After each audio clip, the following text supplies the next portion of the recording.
Salam alaikum, coucou tout le monde. Aujourd'hui, je reviens avec une recette de naan au fromage. Là, je vais préparer ma pâte que je laisserai pratiquement toute la journée. Enfin, il est 1h et je vais la laisser jusqu'à ce soir en fait. Parce que les pâtes à naan, plus elles reposent, plus c'est bien. Et de toute façon, elle ne gonflera pas tant que ça.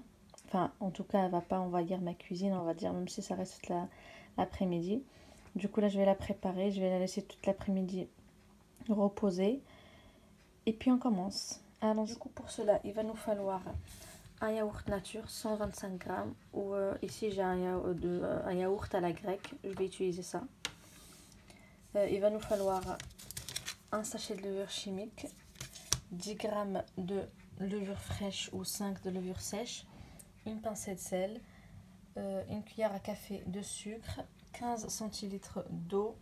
Il va nous falloir 50 g de beurre mou et pour finir 300 g de farine. Et bien sûr tout ça au Monsieur Cuisine Connect.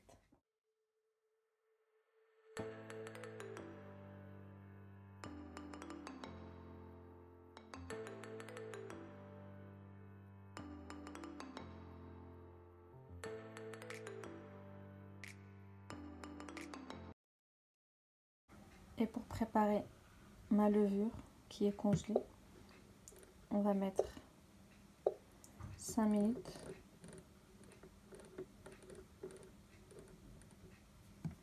de vitesse 1 ou 2 comme vous voulez à 37 degrés.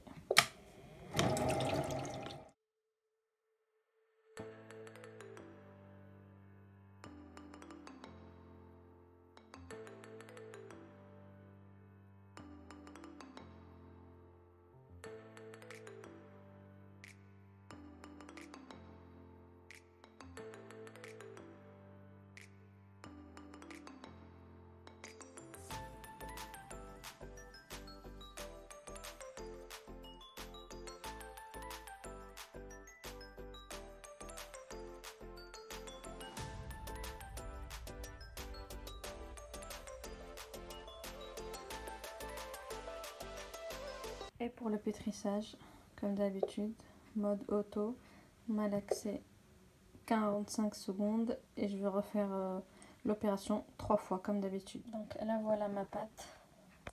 Une fois que j'ai fini le pétrissage, elle est assez molle. N'hésitez pas à rajouter un tout petit peu de farine, enfin pour la manipuler si vous n'arrivez pas à la manipuler sans farine. Ou alors huiler un petit peu vos mains. Du coup là je vais la couvrir et puis la laisser reposer un maximum de temps.